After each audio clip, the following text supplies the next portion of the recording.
Good evening, everybody. I'm going to wait just a few minutes so some people can get logged on, and we'll get started in just a few minutes.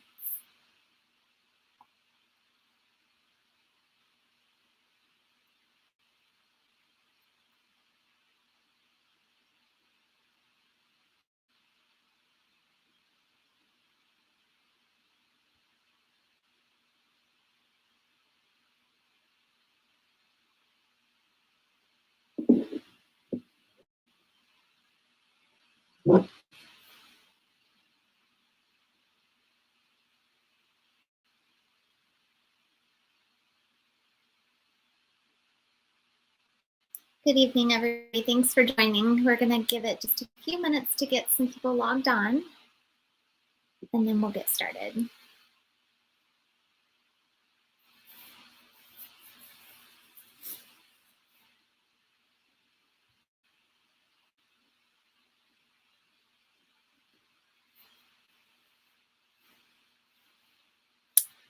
Okay, we'll go ahead and get started. So hi, everybody. I am Deborah Chandler. Again, I'm the College and Career Readiness Counselor at La Cueva High School.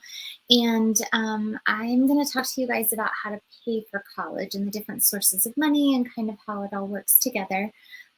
This is one of my passions, is to help students find money to pay for college. It's not that I have an endless pot of money. I wish I did, that I could give out to everybody, but I have just some knowledge that I can share with you, some resources, some tools and things to helpfully maybe piece everything together so that your student, or if I have any students watching, that you guys can help get help paying for school. So we're going to go through a lot of information today. This is being recorded, so if you ever need to come back to this presentation, it will be available on the same link. And then I will also post a copy of the PowerPoint onto the Class of 2022 website. Once we get into some slides here in a little bit, I'm going to post the link so you can follow along with the slides. Sometimes they get a little blurry when it's converted through YouTube on the first viewing, so I'll post the slides so that you guys can see that. At any time, if you have questions, you can use the chat feature on YouTube, and I'll be able to see those. I'll probably be taking questions towards the end as we get through the information. So don't think that I've forgotten about you if I don't answer a question right away. It's probably because I haven't gotten to it yet, but I'll try to keep my eye on those as well. So we'll go ahead and get started.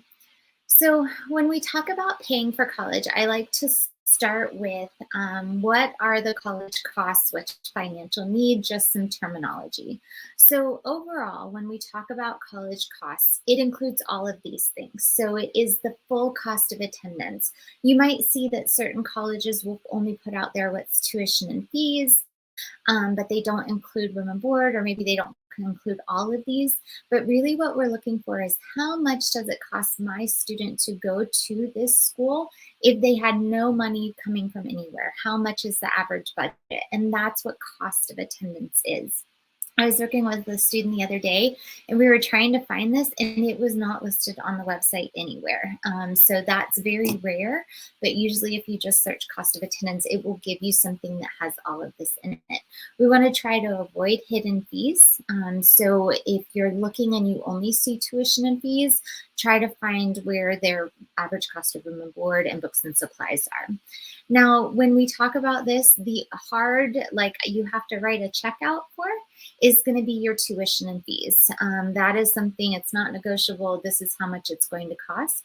But room and board can be, oh, well, if you live in this dorm, it might be a little cheaper. Food meal plan, maybe go on this cheaper meal plan, or you might eat a lot, like some of mine, and you need to get the higher meal plan. Books and supplies, you can rent textbooks, you can borrow textbooks. So all of the rest of them are kind of variable expenses. Personal miscellaneous expenses are like the clothes that we're wearing, or our shampoo, just supplies that the student needs just to kind of live in and be clean. So, and then transportation. I saw I think it was NAU the other day that said transportation was like $1,900 a year.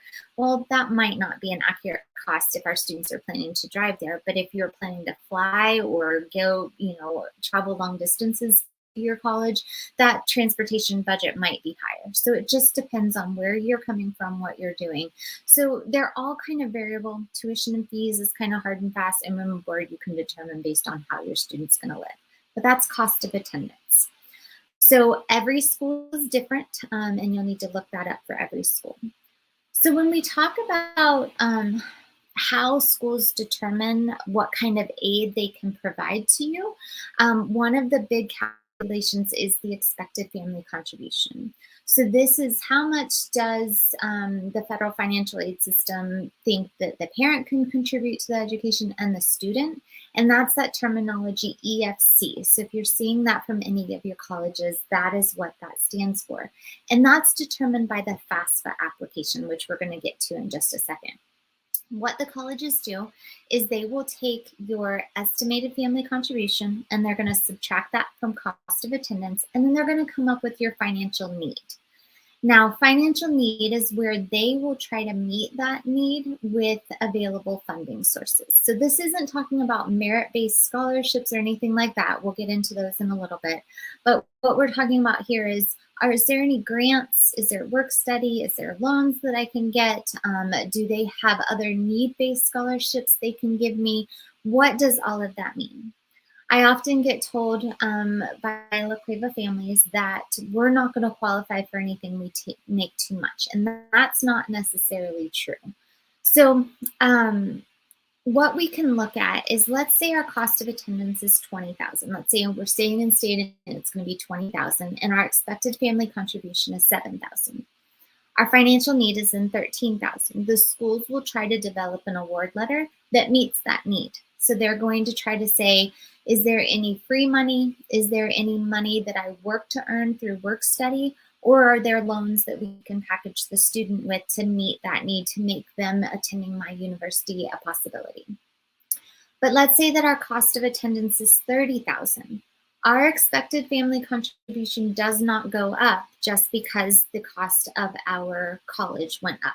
So let's say it's $50,000. Our family contribution is still $7,000.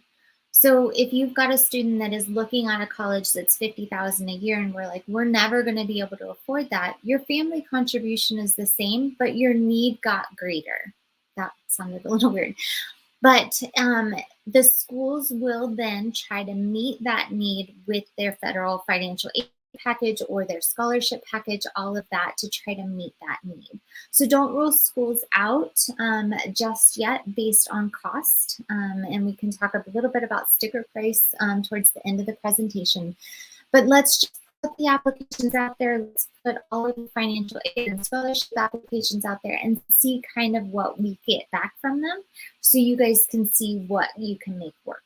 So it's not a given that they're going to be able to meet that need, but it would be amazing if they did. Okay, so that's just my little explanation of how it all works. So this is a sample, let's say an award letter of if my financial need was $23,000, they could give me $5,000 in scholarships, they could give me a combination of institutional, federal, and state grants, and then they could package me with some loans. Now the total package there is $17,000, so there could be the possibility that you have unmet need, and that's where some scholarships can come in to help pay for things. There might be some different options for loans if it's definitely necessary, but it's something that is unfortunately something that might happen, is that unmet need.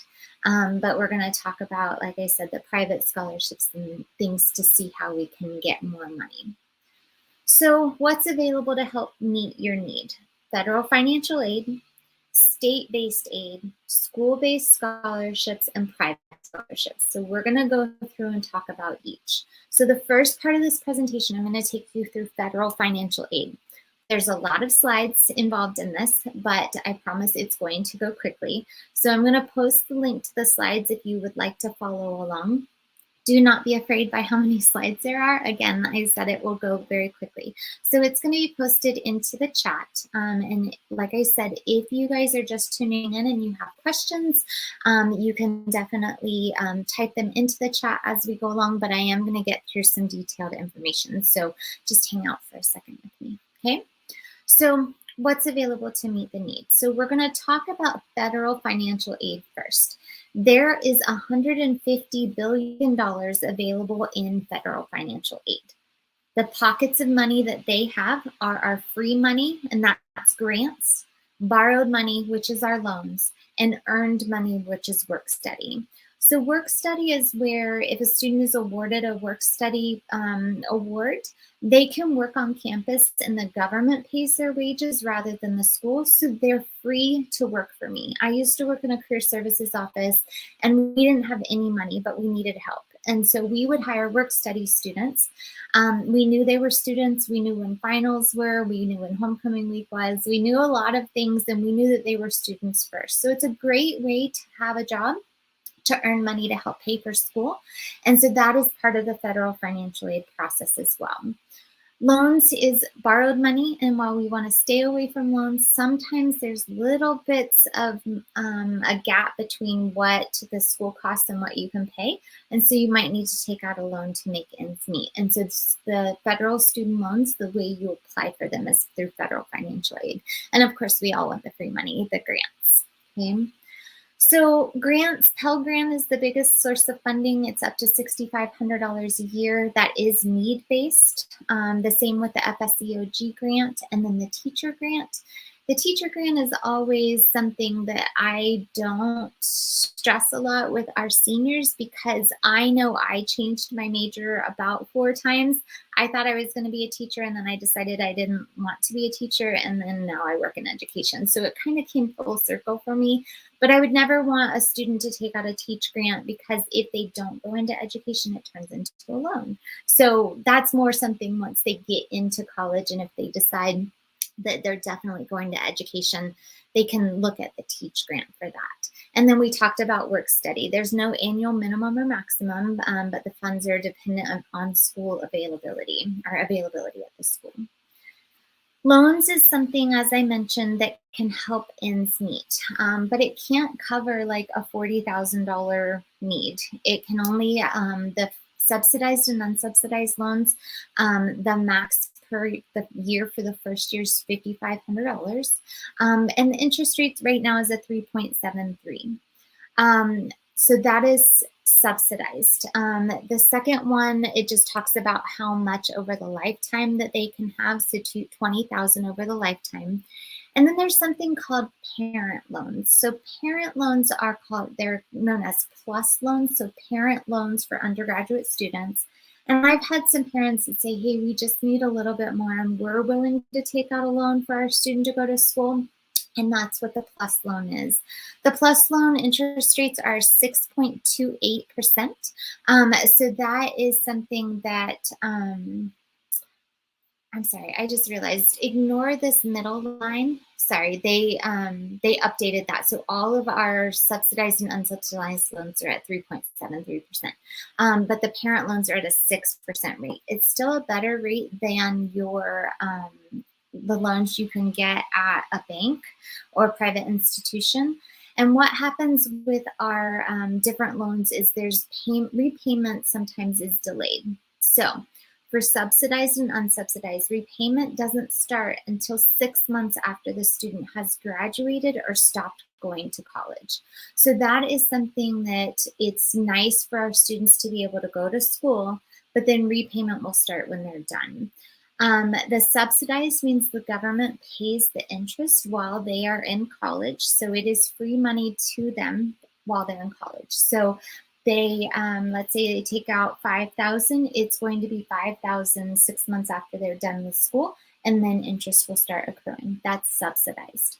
Unsubsidized means interest accrues the whole time they are in college. So it's less favorable or less ideal to have unsubsidized, but the interest rate is lower, and then they still don't have to repay until after they're done with college. Okay. The parent loans, just depends on how it's structured, but repayment can begin right away and interest can begin right away. So it's not something that's automatically given to students or offered to parents. It's something you have to ask for. So if there's a gap or there's something that you guys need to help, you can just simply ask the financial aid offices, but you have to first fill out the FAFSA, which we'll talk about. So the FAFSA. This is a term you'll see in a lot of emails that I send out. I'll put out a lot of reminds. It's something that's very important that I think all of our students fill out. It is the free application for federal student aid. It's necessary to qualify for those grants, work study, and loans. Some states and some schools also use this data towards state and local scholarships. So there are a couple scholarships I have on a future slide that you have to have the FAFSA on file. You do not have to have financial need, but in order to be considered for the scholarship, which is free money, you have to have filled out the FAFSA. So last year we had 75% of our graduates fill out the FAFSA, and typically we have about 85% of our students go to college. So that's a huge percentage of those that are going to college that filled it out. And so I want to make it as easy as possible for you guys to understand what's needed to fill it out. So we're going to go through the application tonight. Students have to fill it out every single year in order to be considered for aid for the next academic year. Please note the application for this year's seniors is not open yet. Okay, so we're not going to go do the application tonight. It does not open up until the 1st, but I know I always have eager parents and students that want to do it right away. And so I do this night before we get to the 1st, just so you guys are ready to go. But do not fill it out until the 1st of October. Okay, and you want to make sure you're going to FAFSA.gov because there are scam sites out there. And if you go to, it used to be FAFSA.com was the scam site. It looks exactly the same, but they're going to charge you money and they're going to take your Social Security number, your birth date, your address, your tax information, and you've paid them money to take it all. So FAFSA.gov, it's a government site. Okay. So basic eligibility requirements, a student in order to receive federal financial aid has to have a high school diploma, GED, or homeschooling certificate. They have to have a Social Security number with limited exception, be a US citizen or an eligible non-citizen. And I should have taken that off. They no longer have to register with Selective Service. So ignore that line. That was a new development with the application that's starting October 1st. So we don't have to do that anymore. But if your student is not, your student is not a US citizen, say we're here on a visa or we've got something else going on, there are alternate applications that we can fill out. They just need to come see me and we'll figure it out. But for the most part, and for the financial aid, the federal financial aid system, we do have to have that Social Security number to get started. The student has to have one, but the parents don't, okay? So then once school starts next fall, in order to receive federal financial aid, they have to be enrolled in an eligible program. And again, that's at the time the money is awarded. They can apply for financial aid now, and it's encouraged to do it as soon as possible, but they don't have to be admitted to the college before they fill out the financial aid application. So a lot of students are like, well, I haven't been admitted yet, so I'm not going to do it. Nope, we just put everything out there. We apply for college and we apply for financial aid and scholarships all at the same time. And then everything like award letters and offers and acceptance letters will all trickle in throughout the year. And then hopefully in April, you'll be able to sit down and make your decision on what you can make work, okay? So just an idea of the timeline, don't wait to fill it out. So we're gonna go through, the next few slides are how to get started with the federal financial aid process, and it's to get your FSA ID. This is the username and password that you will use for anything financial aid related, okay? If you have had a student go to college in the past, you as a parent probably already have a username and password called your FSAD. You do not need to get a new one, okay? You have yours and you can sign the next student with it.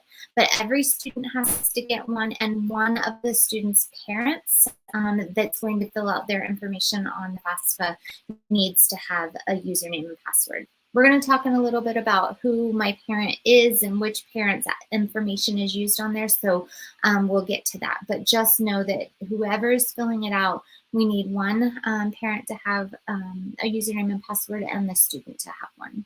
So it's super easy to create an account, and this is something that you can do to get started with. You can just go to studentaid.gov and you select create account. It's going to ask for that name, that middle initial, last name, birth date, and social security number. It is very critical that this matches exactly what is on that social security card. I have had students that their name is, they've always gone by a certain name. And then when we've had errors and we can't figure it out, they finally bring in the social security card, their name on their social security card was different. Or maybe the hyphenation was backwards, something like that. Or they're entering the social wrong with a flipped number. So make sure that when students are filling out their username and password, that it is exactly as it appears on the social security card. No nicknames or anything like that, okay? So fill that out. And then there's always this little show button. Once they start typing it in, there's a show social security number button. And that's very important to make sure they typed it in correctly. I had one student that we tried for a month to try to get it to work and we couldn't figure out what was wrong. And finally we looked at his actual card to this and he had flipped two numbers. So we were trying to use the wrong social security number the whole time. So check it, okay? Then it'll ask you to submit or select a username and password, and it'll tell you if it's already used, like right away. So this was I'm a student, but I'm a student was taken, but I'm a student 4 is available. So you can quickly just pick a username, and then password just needs to be 8 to 30 characters in length with a uppercase, lowercase, and a number. Now, the username can't have anything related to their personal information. It can't have like their date of birth or name, and it'll give them some errors if they're trying to use too much personal information in the password too. So make sure they're writing it down. This is one thing that I forget mine every single year because I only use it once a year, and it's fairly specific, and it's not one that I use often. So make sure you and your student are documenting it somewhere so that you have access to it each year, okay? Then it's just going to ask address and phone number. What's important about phone number is we want students to definitely put in a mobile number because it's going to send them a link that they can use to verify their phone number and their email address in a little bit. And basically what that does is they can recover their password and username when they forget it via email and text. And so it makes it a lot easier. A new thing they added this year was that they're wanting to know, do you want information sent to you via email or postal mail? I would say email because I know personally my postal mail has been super slow, and you don't want to be waiting on something to come in postal mail. So they'll send out letters confirming that your Social Security number matched with the Social Security Administration, or if it didn't match, and you don't want to delay, because if that isn't working, then you're not going to get your financial aid award or be considered for aid until that gets fixed. So I would personally choose email. But then they also have optional communication down here, and that's if you want to receive other information, but it's not a required field, so they don't have to select that. And then the lovely 4 challenge questions. The challenge questions are something that our students sometimes have a hard time with, but they just need to pick something that they're going to remember the answer to and also know how to spell it. They're not case sensitive, but there's just 4 questions, and it's funny to listen to them not know any of the answers. So if they have a hard time, have them come see me. So after that, you hit submit, and it tells you, it has you review everything, and then it's going to send you a text if you put in a cell phone number and you confirm that, it gives you the little number and you can put that in there. And then it'll send you an email and you put that number in there. And then that also allows you to log in using your username can be your email or your phone number as well. So it'll look like this. They'll send you a text with a 6-digit number and you just put it in and you verify it, and they'll send you an email. The email sometimes takes a little bit longer to get there, but it's been taking like 5 to 10 minutes. So it's not super long. It's not like a day. They can just do it then. And then it says your account's created successfully. Once this happens and the FAFSA is open, you can use your username and password right away. You don't have to wait for it to be approved.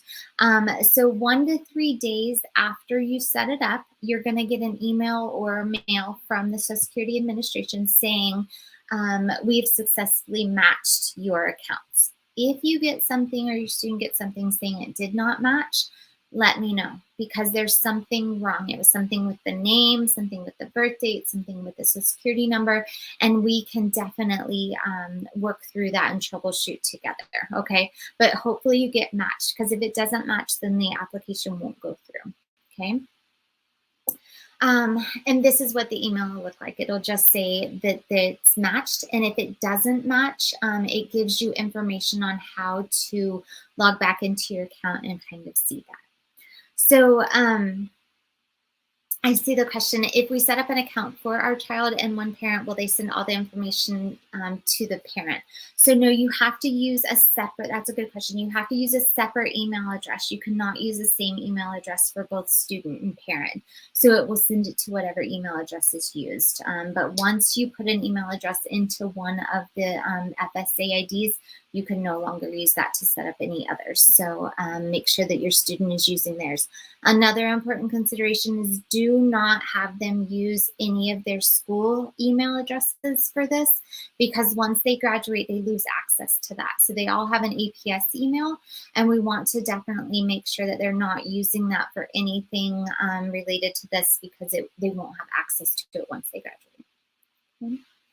So, of course, we always forget, and it's very nice that they have the, you can do your forgot username and password, and you can have a secure text sent, an email sent, or you can answer your challenge questions. So what is important is that if you're going to use the challenge questions, it will lock you out of your account for 30 minutes if you're trying to recover your password.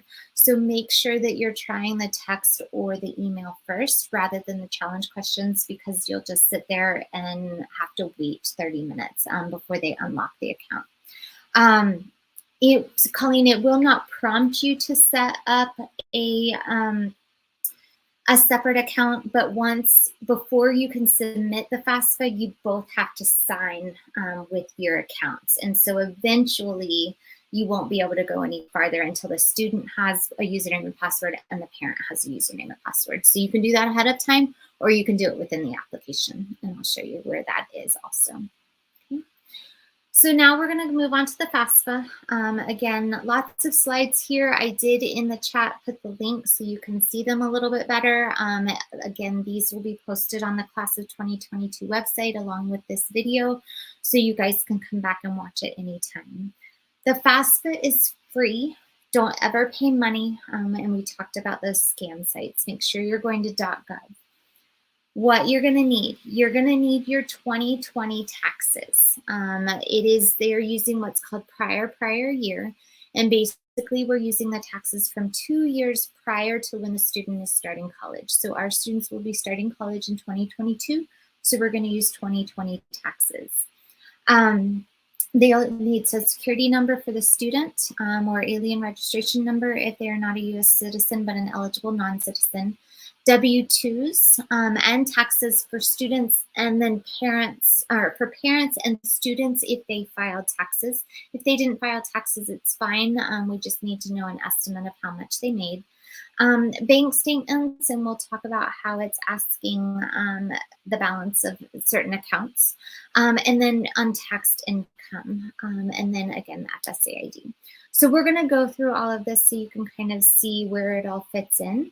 But the important part to note is we will need 2020 taxes. Now, I'm going to kind of give a little warning here, and I'll show you a slide at the end.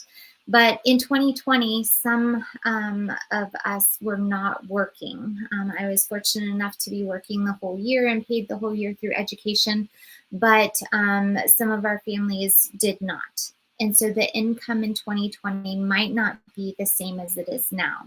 So what's going to happen this year is we're going to use 2020 taxes for our students' first year in college.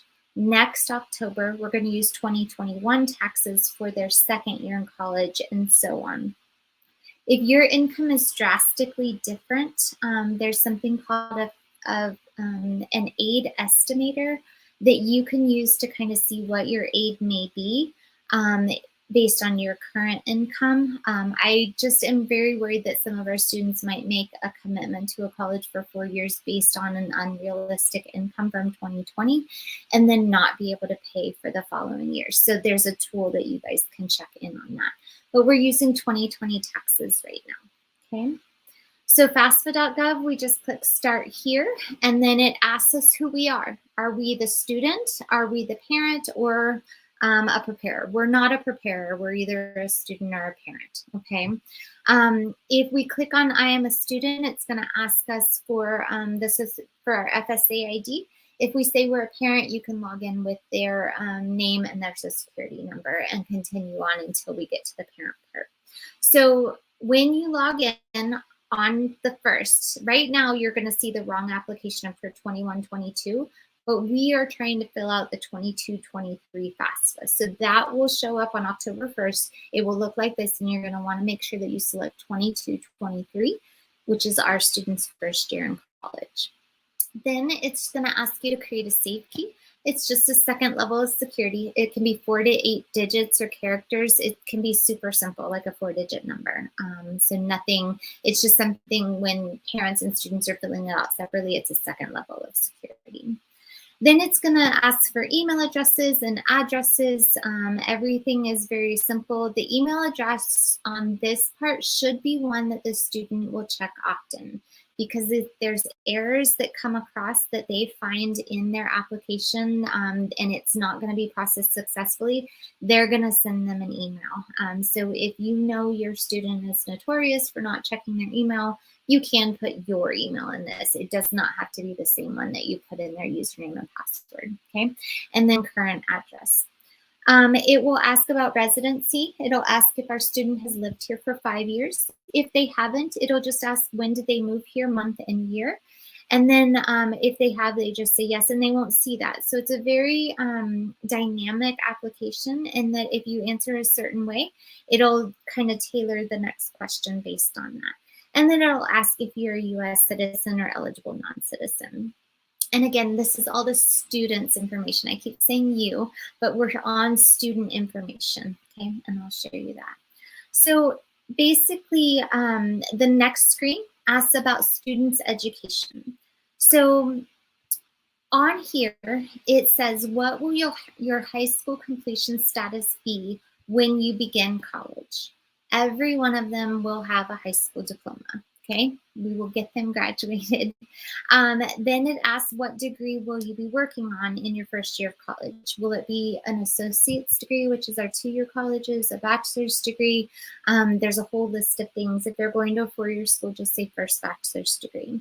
Then the next one automatically populates because they don't have a bachelor's degree yet, so it says no. Then it asks, what will your college grade level be when you begin the 22-23 school year? They are all going to select never attended college first year.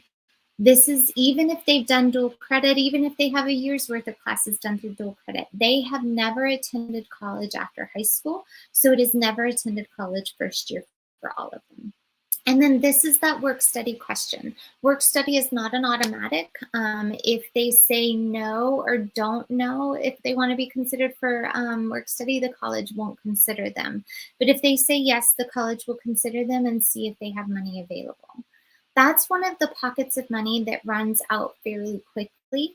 So we're going to talk in a little bit about priority filing dates, and that's one of the things that We want to get our application in as soon as we can so that we meet the priority filing dates for our schools. But don't just make sure they don't put no or don't know, because then they won't be considered for it. This is the one that I messed up on the other slide, but it'll ask if they're male or female, and it is the gender assigned at birth. If at any time you have a question on one of the things, the little question mark next to it will pop up a whole screen full of information, so you can check on that at any time. It used to be required that if a student was a male, that they had to register with the selective service before they could receive federal financial aid, but they made that where starting with this new application, it's no longer a requirement. So they can say that they're male, they can say, no, I'm not registered with the selective service, and no, I don't want to, and they will still be considered for federal financial aid. So it's no longer a requirement. And what you can see, oh, sorry, hold on. Then the next one that it's going to ask you is about driver's license. If your student has a driver's license or a permit, have them put that information in here. If the school needs a copy of it later on, it just is another hassle that they have to go down and find the place and turn it in. But if they put it in here, they don't have to they don't have to take a copy of it down later. It's not a required field though. So if they don't have one, or let's say they don't have it with them, you can skip it. Okay. Then foster care. If your student was ever in the foster care system, they would say yes, and it will kind of alter the rest of the application. But for the most part, our students are going to say no. And then it's going to ask what's the highest school completed by parent 1 and parent 2. The terminology parent 1 and parent 2 is going to be used out throughout the rest of the application. What it does is same-sex parents have to fill out the FAFSA as a married couple, or if they're living together as a couple. And so they went away from using mom and stepmom and dad and stepdad on these, and they just put parent 1 and parent 2. So this page is asking about biological parents and just the highest level of education. There are some programs at the college level that if a student has parents that have not attended college, that they can receive extra assistance. So that's just what this question is trying to get to, is are the students first generation? Okay. So the next page is adding their high school information. So they're going to say, where do you go to school? New Mexico. And what's the high school name? If you type in La Cueva High School, it will not find us. It is the weirdest thing ever because we're only listed under La Cueva High. So tell them just put La Cueva and hit submit or search, and it will find us. This is what ties it to my part of the side so that I can see who's done their FAFSA, who got stuck, who got errors, how can I help them get there. So it's really important to kind of make sure that they put the right school in there for high school, okay? Then we can list our colleges. Students can list up to 10 schools originally when they fill out their FAFSA. There's a way to get more than 10 schools in there if your student is applying to more than 10 colleges. But you just start by putting in state and the school name. It'll pop up and you can click on it, and then you can just keep adding more. If your student has more than 10 colleges, they submit it, put their 10 in there, go through the FAFSA process and submit. And then when it gets processed successfully, they'll get an email saying it's processed successfully. They can go in and take colleges off their list and add other ones. It will not remove the information from those first colleges, but it sends it to more. So it'll send the information to the 10, you can take 5 off, and then it'll send it to the other 5. So you can have 15 or 20, however many the student has. But it's just have to wait until it's processed. Okay. For every college listed, students will need to list where they plan to live, whether it's on campus, off campus, or with parent. If they aren't sure, have them put on campus. That's important because remember we talked about that cost of attendance? The cost of attendance for a student living on campus is higher than a student living with parent. So if they're saying I might live on campus, they're going to give them that award package that tries to meet their need for the higher budget, And it's easier for them to reduce the award later than it is to try to find more money to give them later. So if your student isn't sure where they're going to live, have them put on campus. Okay? Then it's going to ask questions to determine dependency. So hopefully all of our students are not married and they're single. Hopefully none of them have any children or anybody else that's dependent on them. And then the rest of these are most likely no. So one of them is, are you currently serving active duty? Are a veteran of the U.S. Armed Forces? At any time since you were 13, were both parents deceased? Were you in foster care or were you a dependent or ward of the court? Have you ever been an emancipated minor or were you under a legal guardianship? Usually our students say none of the above to those. And then there's a question about homelessness or self-supporting. If a student says yes to any of those, I want them to come see me because I want to make sure that we have the documentation needed so that we can move forward. Any of those questions will result in a student being an independent student and they don't have to provide parent income. But again, for the majority of our students, they are going to be dependent on their parents. So dependency is until they're 24 years old, they're considered dependent on their parent unless they are married, pursuing a master's degree, have children that they provide half the support for, we're in foster care, are an emancipated minor, under legal guardianship as determined by a court, are homeless or self-supporting or at risk of being homeless or are a veteran of the or serving active duty. So if your student does not meet any of those, then they are still going to need parental financial information to be able to submit the financial aid application. So to ask them, are you okay or are you able to provide it? If they are not able to provide parent information, then they are only eligible for those unsubsidized loans. So they're not eligible for any grant programs or work study or the subsidized loans. So they're only eligible for the ones that the interest starts accruing right away. And but repayment doesn't start until after college. So some parents are like, I don't want to share my financial information. I don't want to do anything like that, but it really does hinder the student, especially if there's scholarships that require it to be on file. It's a very secure process and it's just make sure you're going to the .gov site and I can help you guys with it if you need help. I forgot to mention that. At the end, I'm going to show you how to make an appointment with me. So if anybody wants to make an appointment and just have me sit with you and we'll do your FAFSA together, we can do that.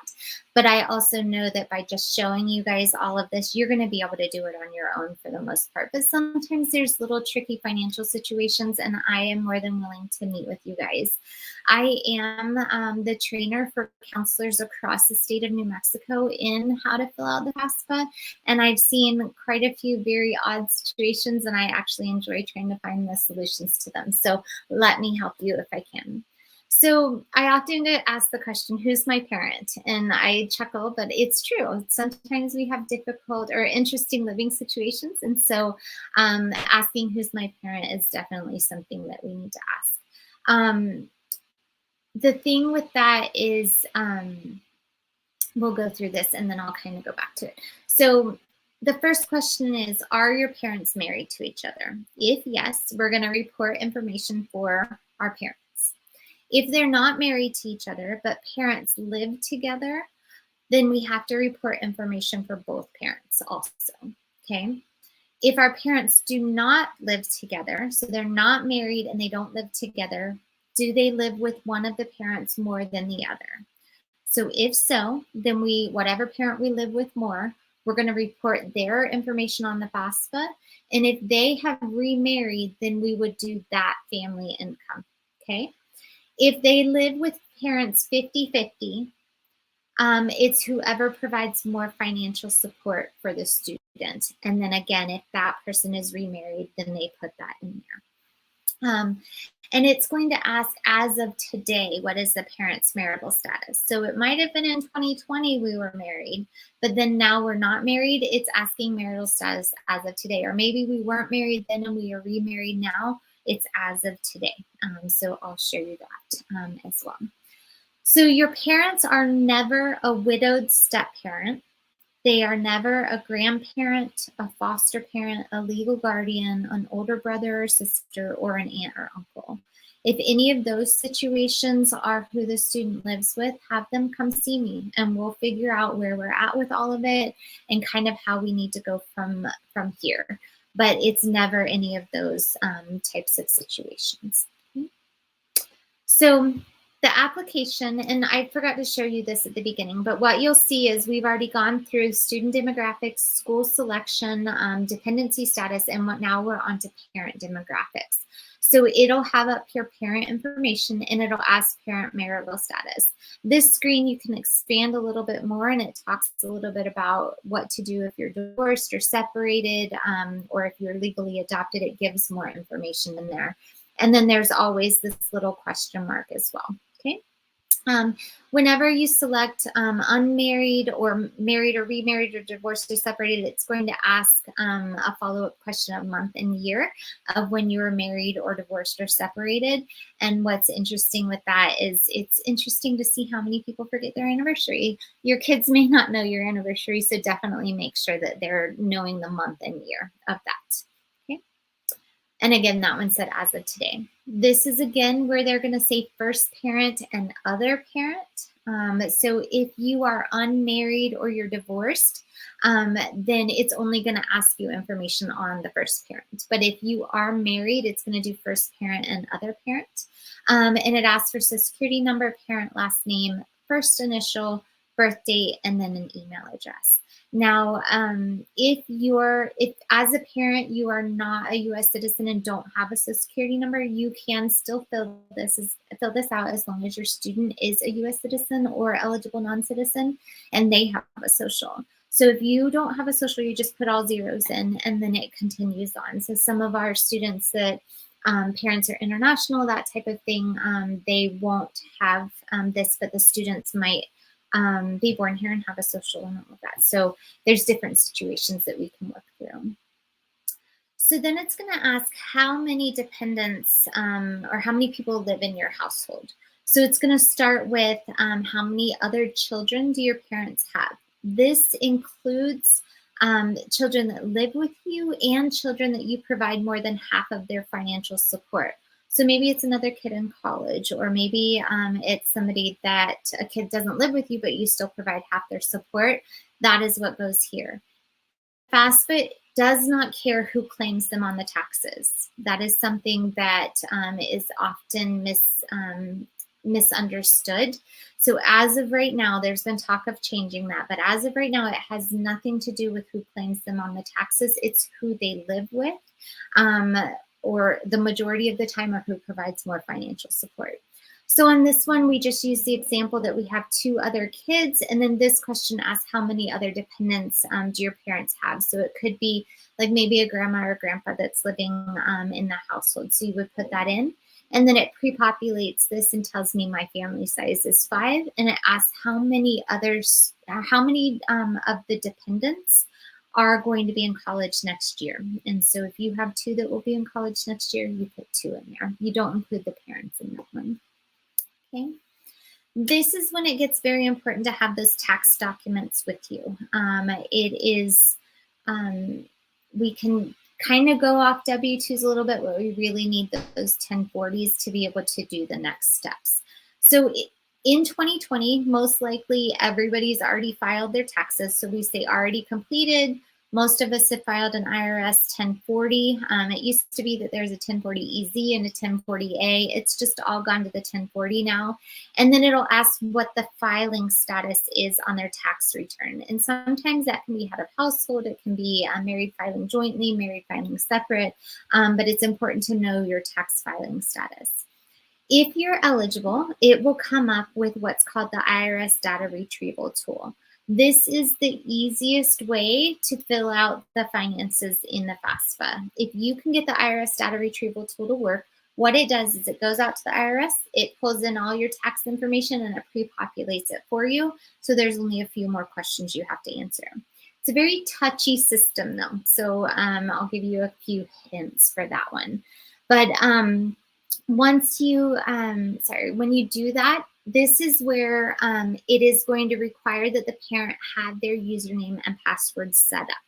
So if you don't have your username and password set up by this point, you can create it right here. So if it's something that you didn't do before, you can do it once you're in the application. And then this is, which parent are you? Am I the I student parent or the W student parent, parent one, or parent two? I would click that and I would put my username and password in there and then click next. And then if it all matches, it'll take me out to the IRS data retrieval tool site, okay? And it'll just say, you're leaving the FAFSA. Are you sure you want to do this? You say yes. You go over to the government site, and then it'll ask you, it'll populate your name. It'll populate your social. You won't be able to see it except for the last 4 digits, and your name, your birth date. And all of that comes from that FSA ID that we set up. Then what it's going to ask you to do is to type in your address. What is very important here is it has to match the address exactly from your taxes. So that's why it's important to have your tax form, because it could be that maybe you moved, or maybe your tax professional put that you live on just 5th Avenue instead of 5th Avenue Northeast. If it doesn't match exactly, it won't let you use the data retrieval tool. I had one family, they had their taxes done by an organization, and on the parents, it was Avenue Northeast, but on the students, it was just the Avenue, and we couldn't figure out why we couldn't get the students to match.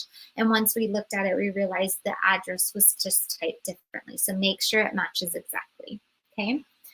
If it works, you get this lovely screen that is just joy to see, because all you have to do is click there and you transfer it, and it brings all of the necessary information in.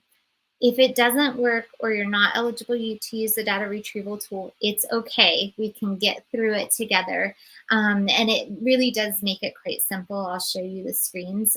But if it does work, then it just says under these things, this was transferred from the IRS, and you don't need to do anything with that one, okay? It'll ask what your adjusted gross income. This is one thing that it will pull in from the data retrieval tool. But what you can see is underneath each question, it'll say this amount is found on IRS 1040 line 11. So if you can't get the data retrieval tool to work, just use that or use your question mark, and it will you'll be able to figure it out. This one, the parent income from work, is not brought in through the data retrieval tool, and it is sometimes the one that is hardest to figure out. It is how much did parent one earn from working and how much did parent two earn from working. So it's taking that adjusted gross income if you're married and trying to split it out to see who made what. If they find that one parent made all of the income, then there's a different calculation for the family contribution than there is if both parents were earning income. And it's just based on the risk of if that one parent loses the job, then things might be different. But it's just asking you, and again, it kind of tells you how to figure that out. Okay. Additional information, it'll ask about your income tax from 2020. This is something that a lot of students and parents think this is, oh, how much of a refund I got or how much I had to pay at the end of the year. That's not what this is. This is if you had nothing withheld from your taxes throughout the school year, how much would you have to pay?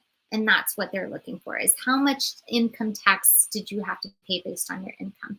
And again, it'll be brought in from the data retrieval tool if you're able to do that.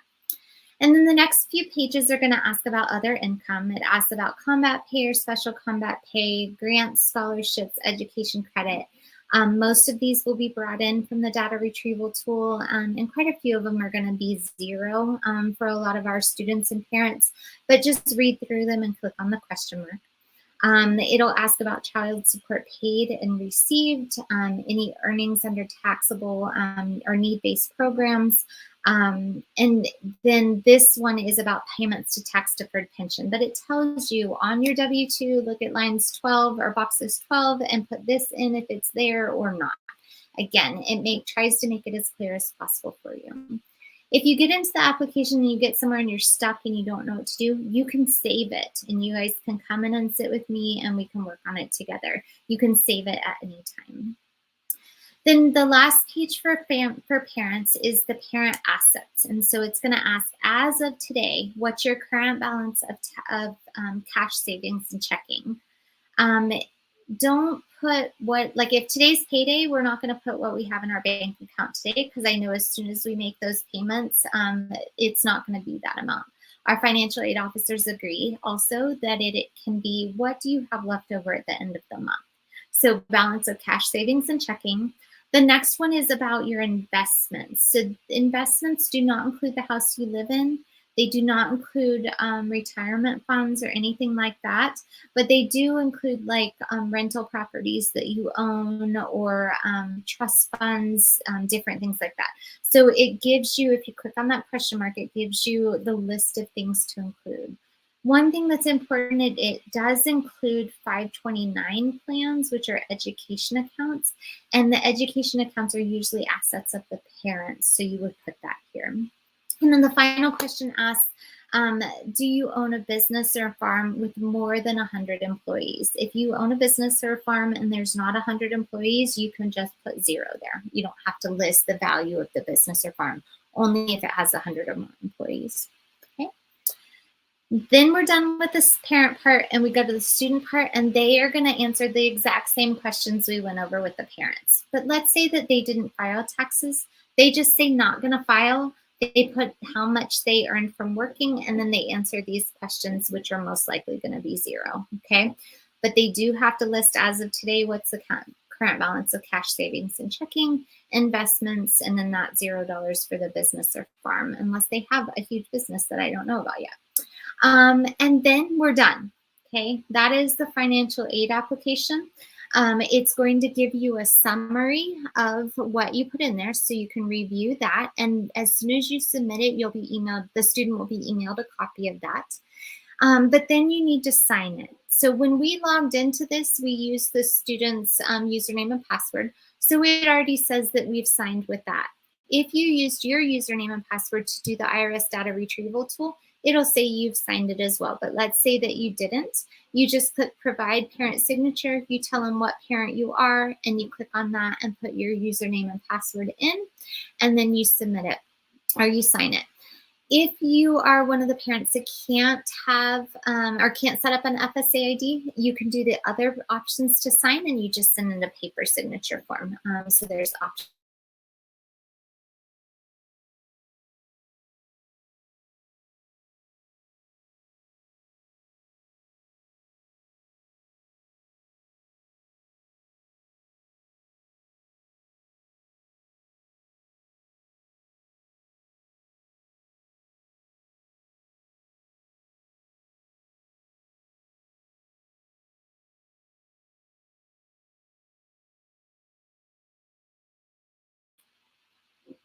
Okay, I think I'm back now. Sorry if that froze up for a second. Hopefully we'll be back in just a second. There we are. Okay, so this is a very important page. I'm sorry that it froze there for me on this page, but once you submit everything, you're gonna get a confirmation page. The student's gonna get a copy of this via email. If you have another student in college, you want to stop on this confirmation page and you want to click on this box right here, because what it's going to do is it's going to take all the parent information and automatically populate it into another application that can be started for your other student.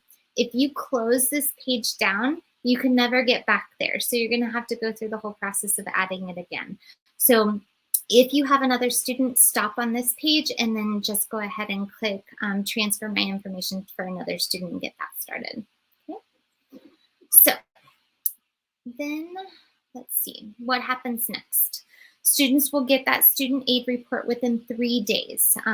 What happens with that is they need to make sure that it says everything's correct on there. They look through it all, and then they want to make sure that they get an email saying it was processed successfully.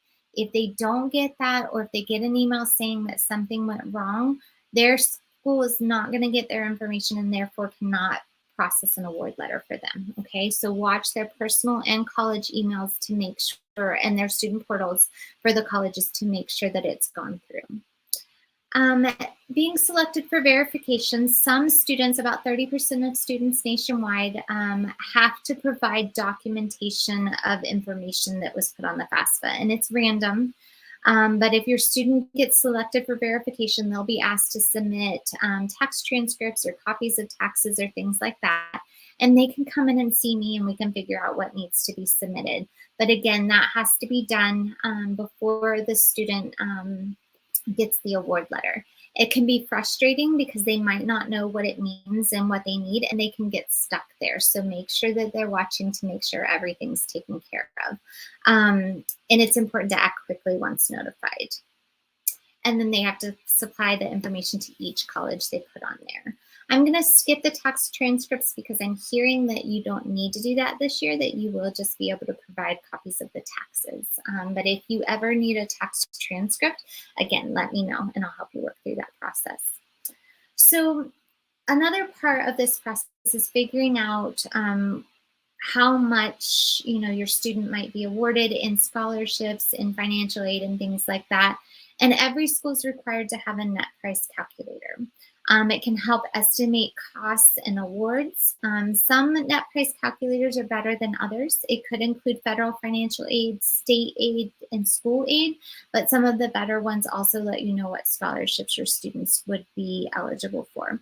So if you just go to their websites and do the search for net price calculator, it will come up.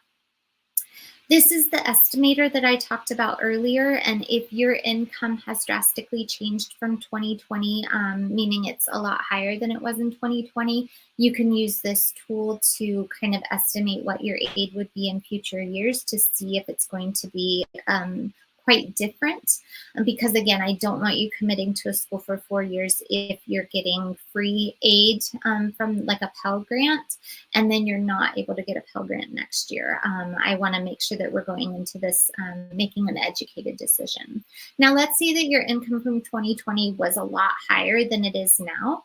You can file an appeal with the school. You still have to use your 2020 income, but you can file an appeal with each school and say, my income is not the same, and I need to give you documentation and go through whatever process they have, and they can reassess your need based on current income versus 2020, if that's the case that your income has dropped significantly and is going to stay lower, because that can happen. So state-based aid, our lottery scholarship is our biggest form of state-based aid. There are other smaller pockets of money that can be viewed at this website, but all awards for state-based aid are given by the colleges. So there's nothing that you need to apply to in a separate application. The colleges will award that money if the student's eligible for it. Lottery scholarship, I've told you guys this and told our students, it now covers 100% of tuition. But remember that cost of attendance, it was tuition and fees, room and board, like personal miscellaneous, transportation, books and supplies. It's only covering the tuition part, so it's not covering the fees. And it doesn't kick in till second semester. So first semester, we still have to try to see if we can come up with money through scholarships or through other means to help pay for first semester, because lottery won't kick in till second semester. So I think I'm going to just use some general numbers here, but let's say one of our in-state schools is a total cost of attendance of $24,000, but lottery, like, it covers like $8,000 a year, so it would cover $4,000 per semester. In order to qualify for lottery, there's no application. They just have to graduate from a New Mexico high school, attend a New Mexico public college or university within 16 months of graduation, so they can take a gap year if they need to. And then in their first semester, they need to take a certain number of credits and get a 2.5 GPA. If they do that, lottery will kick in second semester. And as long as they keep taking the right number of credits and they have a 2.5 GPA, then they'll keep the lottery up until graduation. Now, it's very important that it has to be new credits. They can't be repeating a class. They can't be taking, a class that they're just trying to improve a grade for. It has to be new credits. So at a 4-year college, it's 15 credits, which is about 5 classes. And at a 2-year college, it's 12 credits. If your student's thinking about going out of state, if they go out of state and attend another college or university, they lose lottery eligibility and they will not be able to get it at any time. So it has to be directly from a high school here to a college here. Okay. So school-based scholarships, this is where let's say they're UNM or NMSU or Boulder or whatever, they're scholarships that are coming from monies available directly from the school. They can be merit-based aid, which is based on academics, athletic. It can be major specific or just general scholarships. The requirements vary by school. And it's very important to look to see if there's a separate application required. So I'm going to give you an example. So UNM. So for the majority of their merit-based scholarships, you do not have to apply. Just apply for admissions and you're automatically considered for it. But if you're trying to go for their two highest, the Regents and Presidential, there is a separate application for that one. Then major specific, I know like the engineering department has their own scholarship, the music department, there's individual departments that have scholarships. And then they have general scholarships, but for UNM, those you can't get until you're already a student there. Another example of general scholarships is at NMSU. They want you to fill out the Scholar Dollar application because they have money that donors have donated to the school, and they use this one application to be able to award out all of that money. So every school is different in how they award out their money. Sometimes it's administered through admissions, sometimes through the departments. Definitely if it's an athletic scholarship, it's through the athletic department, and then some are through financial aid. So they just need to do their research to make sure they're not missing out on any money. Okay. This is an example of like the NMSU scholarship. They're based on GPA. If a student has taken an ACT or SAT, there is something on their site for an academic index, but they do not require test scores for scholarships. UNM doesn't either. I have not really found a school yet that is requiring them, but I think there's some out there. So the schools need to, or the students need to do their research. But some of them will say you have to be admitted by December 1st to be considered. So there's no application for these, but the student has to be admitted to the school by that date to be considered for it. So they need to watch deadlines as well. Okay. So FAFSA and scholarships. Some of these school-based scholarships and private scholarships require that FAFSA to be on file, even if they do not have financial need. Examples are the UNM Success Grant, the New Mexico Opportunity Scholarship, which is a scholarship that's for students attending two-year colleges. And then there's schools like Texas Tech that says you do not need to complete the FAFSA and you'll still be considered for merit-based scholarships and specific major scholarships from your department. However, completing the FAFSA, you do increase your chances to be considered for a wider pool of scholarships. So for me, I just tell students, you don't know where you're going, you don't know what we're doing, let's just fill it out, put it on file, and then if you just don't get any money for it or anything like that, you don't have to reapply for the second year, but let's at least try now and get it on file. Other scholarships required are like the Hispanic Scholarship Fund, the 505 Southwestern Scholarship that it's just for New Mexico students, and then the NMEAF Fund Your Future Scholarship. WUI is another source of funding that a lot of our students are interested in and eligible for. WUI is the Western Undergraduate Exchange. So this is an agreement between schools in Western states that they can provide a reduced tuition to some students. So instead of paying, so if we're coming from a Western state, which we are, and we're looking at schools that are in the West, if that school participates, we have the opportunity to pay 150% of in-state tuition instead of out-of-state tuition. So let's say out-of-state tuition is $30,000, in-state is 10, a WUI student would pay $15,000. Not all schools in the West participate. Some only have a few that they give out. Some it's only for certain majors, and some give it to all students. But on that website, the under WUI Savings Finder, you can basically look and see exactly on the right-hand side who can get it, if there's a separate application, what majors it's considered for and everything. So if your student is wanting to go out of state and go to the West, have them check that out because it can definitely help save money. So private scholarships, another huge source of money. There's thousands and thousands of scholarships out there. And it's basically if I have money and I want to set up a scholarship for a student that is in the senior class and that has interests similar to mine, I can set it up. I can collect applications and I can award out the money. Many are not GPA or based or financial need, and they it can vary. We have one that I've seen that is for students that have less than a 2.5 GPA. There are some that are based on what major they're going to go into. It can be anything and everything that's out there. There are scholarship search sites that I'll go over with you. But ask your employers if they have a scholarship. Have your student ask their employer if they're working. Service organizations that you or your student are part of, and then the list that I put out once a month. The list I put out once a month is on the Class of 2022 website, and if you go to the La Cueva site and click on seniors, it takes you right there. I have an updated list, but I'm trying to find one other website that I cannot find the link for. It's not the same link this has been in the past. So I'm hoping to get that list out to you guys soon. But some of them that are out there, some local scholarships. Albuquerque Community Foundation has a list of scholarships that our students can apply for.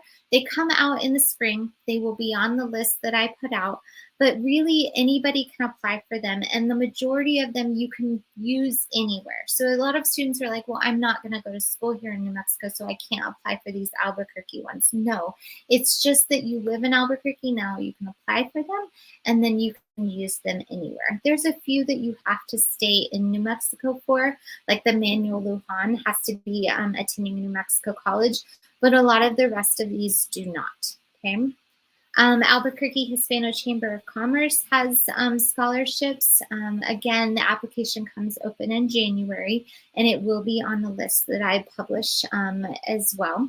But they're looking for students with educational achievement, leadership qualities. They're asking for letters of recommendation and different things like that. NMAA, which often we think of as athletics, it's the New Mexico Athletic and Activities Association. And so it is not just for athletics. Our activities are also included in their scholarships. So if you have students that are in chess club or bowling or choir or band or any of the activities that like ROTC that are covered under NMAA, there are scholarships under their program that our students can apply for. They will become available, I believe, at the end of the semester, and they are due by February 1st. So have students keep their eye out for them. The 505 New Mexico True Scholars Program, it's designed to recognize a passion and commitment to pursue higher education and make an impact on our agricultural industry. So when we talk about it could be related to the field they're going into, this is the perfect example. If you have a student that is interested in agriculture, this is a $5,000 scholarship. Again, it a 3.0, and I don't know whether this one's available yet. I don't have when it's coming available, but it will be on my list. Organ transplant. I have a lot of students that think, oh, well, you have to have an organ transplant or you have to do something specifically to organ transplant. That's not what this is. This is an essay contest that really just talks about how to promote an organ and tissue donation and important social responsibility. And so they give away $500, but you only need a 2.0 GPA to apply. So again, something out there for everyone. The deadline for this one is February 14th, which is Valentine's Day, which I thought was very, very clever for them. Jiffy Lube, what drives you? This one is only for Colorado, Montana, Nevada, and New Mexico students. So the population of students that can apply for it is a lot smaller. This student right here, Jake, is a La Cueva student, and he was honored 1 year as a recipient. So students can enter to that one. The Parnell Law Distracted Driving Scholarship. This one I haven't seen the new application for, but they want an essay on why students or what the dangers of distracted driving are. And they're going to give $5,000 to 3 applicants.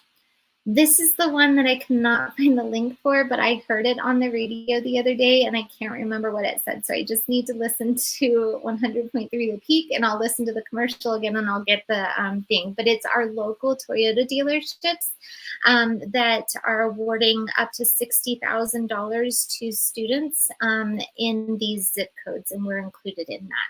So this is the one that I'm waiting to send my list out once I find that one because it is open now. Daniel's Fund is a one that's only available to our Colorado, New Mexico, Utah, and Wyoming students. A student just has to have a GPA of a 3.0. They are looking for test scores in here.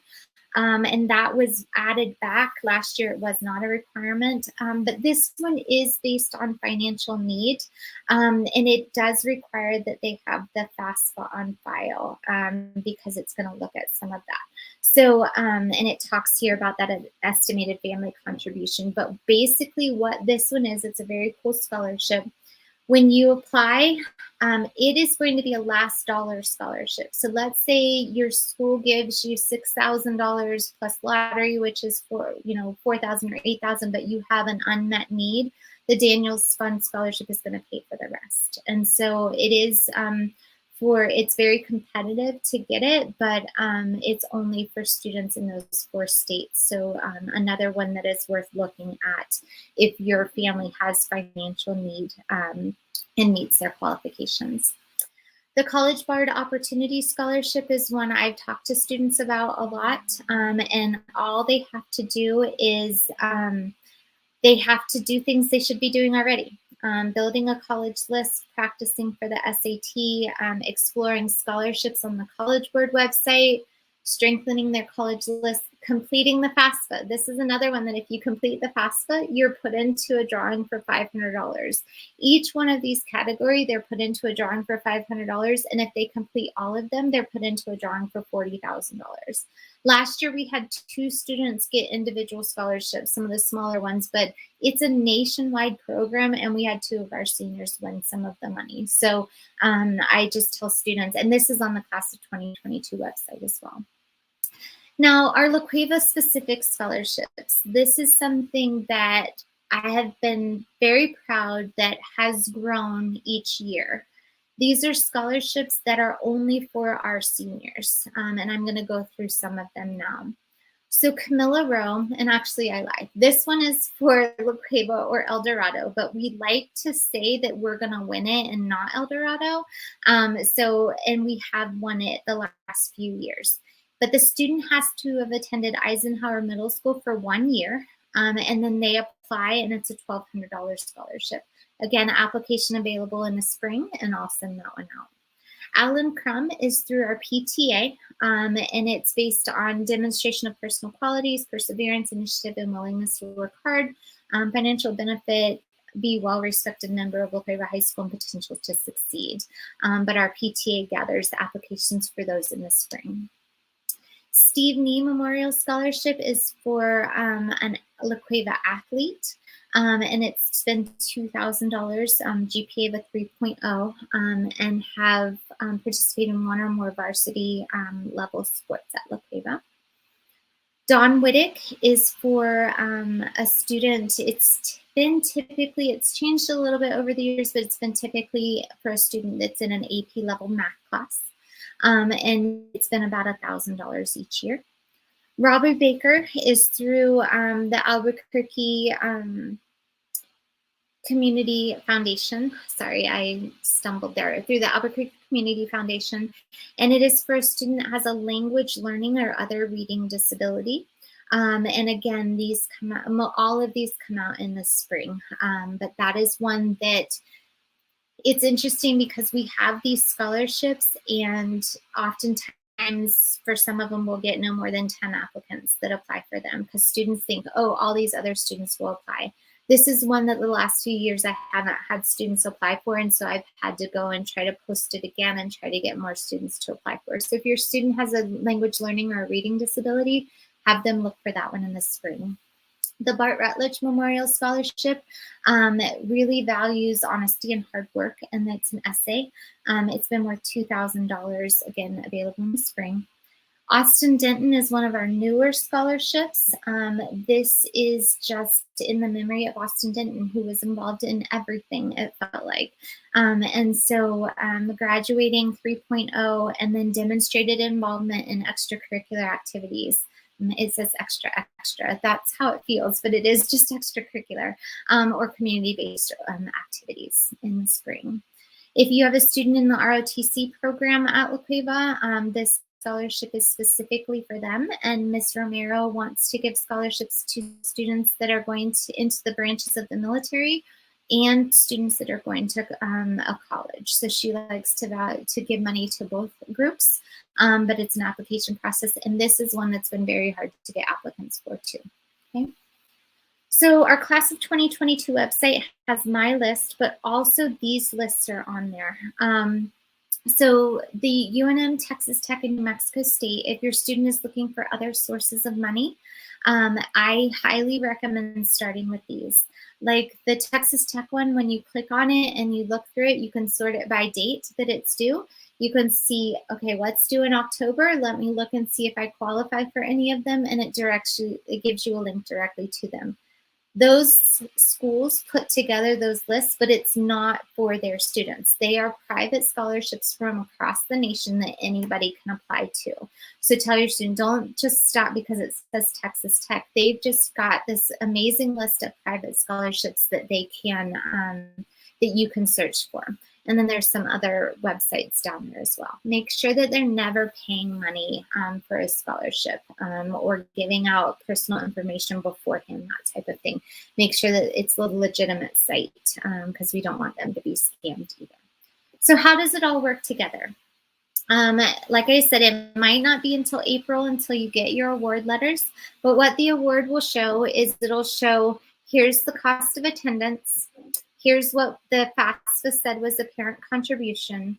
Here is what the difference is. And then this is how we're going to try to meet that need. So this school was going to give a grant worth $33,000. They were going to give work study for $1,700. They were going to give some loans that were worth a couple $1,000s, and that's how they were going to meet the need. So the school will give you a breakdown of what they can give you to make ends meet.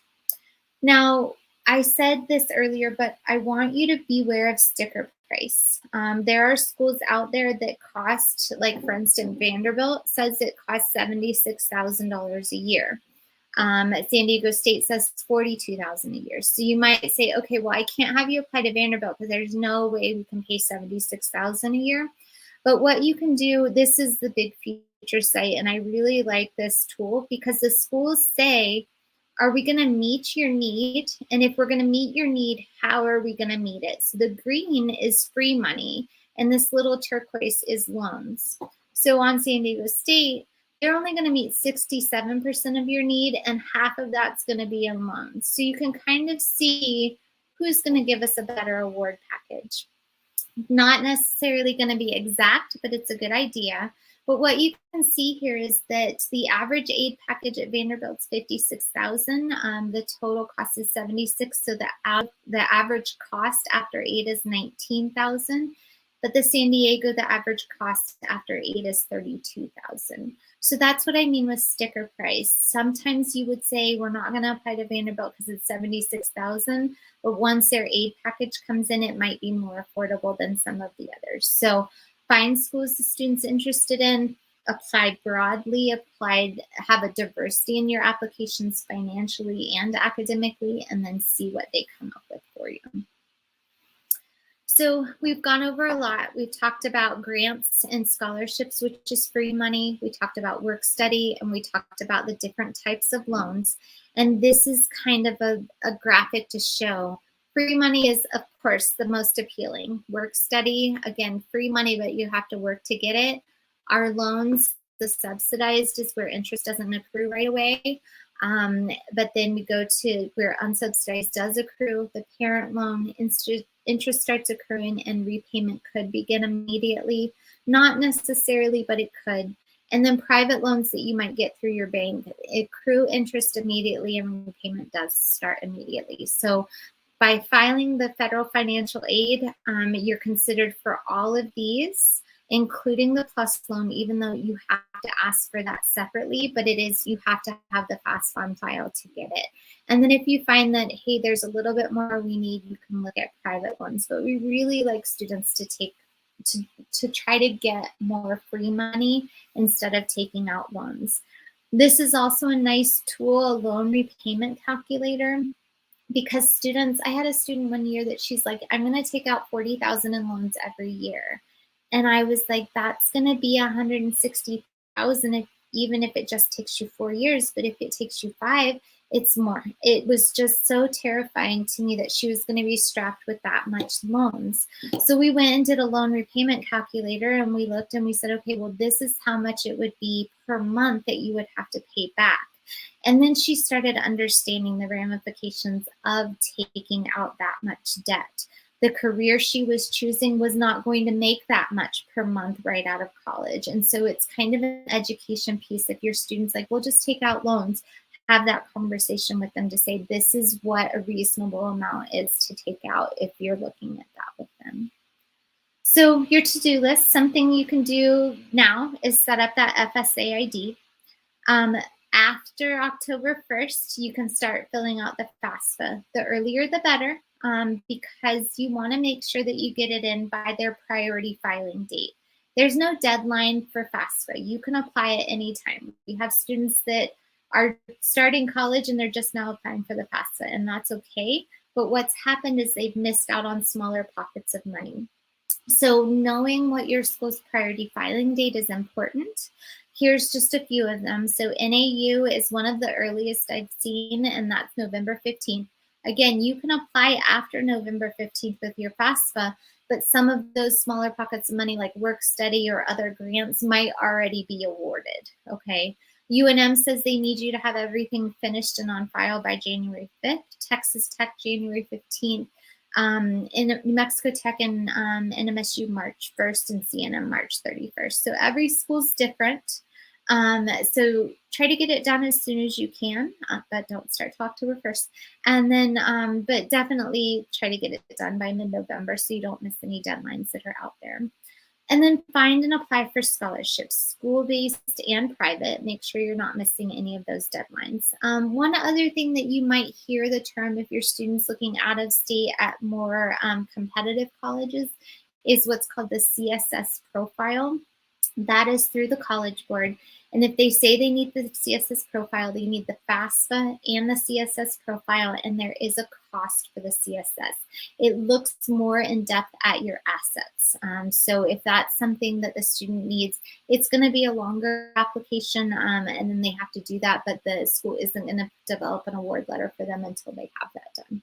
Okay. So this is where you can get help.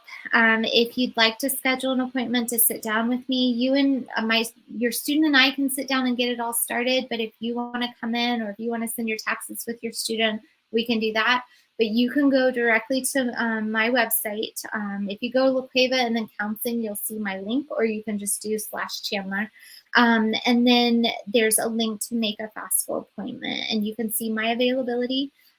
Pick a day and time that works for you. And then what's going to happen is the confirmation page will tell you everything that you need to bring in with you so that we can get it done. And if for some reason we have to stop and save it, we can, and we can get it done later. Okay. Also, something that's it started last year out of necessity, but has been amazing. And I work with this organization. It's called Money Mondays. So it is FAFSA professionals from across the state. So it can be people that work with New Mexico Education Assistance Foundation, but also it can be financial aid directors from our in-state schools. But they're volunteering their time every Monday to help you fill out the FAFSA. It's a Zoom meeting that you go to. You go into the main waiting room, and then they send you to a private breakout room with a professional that can help answer your FAFSA questions, help you fill out the FAFSA, help you troubleshoot if you need to. And it's from 3 to 6 p.m. every Monday night starting October 4th. So if you can't make it to one of my appointments, the FAFSA Monday Mondays, it's been an amazing partnership that we've done to be able to provide assistance to students across the state. And that'll be on the Class of 2022 website too if you need that, okay? Um, I think that's it. I saw some questions come in, so I'm going to look through these real fast. Um, so how do we report investment assets in the stock market? So it will ask you the value as of today. And so it's kind of one of those things you can look them up and see kind of where it stands because that fluctuates every day. But it basically just has you report it as of today. What is that investment asset worth? So the question about ACT and SAT, I'm finding that for this graduation class, there's not many things that are requiring them to have it. So I've really encouraged them to do their research for admissions and scholarships to see if it's being required. Schools that are test optional they're truly test optional for admissions. If a student doesn't have a score, then it's not required as part of the admission process. If they have a score and they'd like to submit it, then if the school's looking at them, they'll consider it, but students that don't have it will not be hindered by not having it. But they need to look at admissions and scholarships. In state, they don't have to have them. All schools will use it for placement for math and English. So if your student has that score or wants to take it, they can. But I'm finding for this graduation class, it's becoming less and less a requirement, but there could still be that school out there. And like I said, that Daniels Fund did require it. So have them do their research for that. And if you guys have questions, go ahead and post a comment on the YouTube link. I'll stay on for a little while and kind of watch those. You can always email me as well. You can set up that appointment at any time. If you're not ready yet, that's fine. The calendar's out there for the rest of the year so that we can meet when you're ready to do it as well. If you'd rather meet, so we can meet in person, which is fine. Or if you'd rather do a virtual meeting, I can set up a Meet link and we can do it just like we did this presentation. But it'll be live, like a virtual, like a live meet that we can talk back and forth. So, but if you guys don't have any other questions, I appreciate you spending time with me tonight. And I will talk to you all later. Have a good night.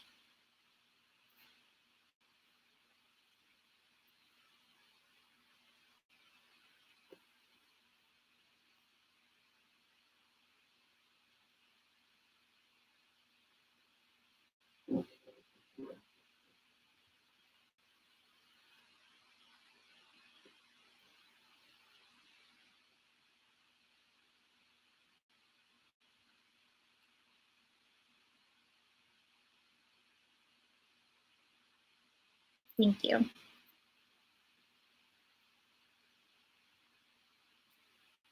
So question, so one student is a junior in college and a senior this year. So yes, so when it asks how many students will be in college next year, you will have 2 in college next year. So your junior this year will be a senior and your senior this year will be a freshman. So you'll have 2 in college. So you'll put that into that question when it's on the number of dependents page.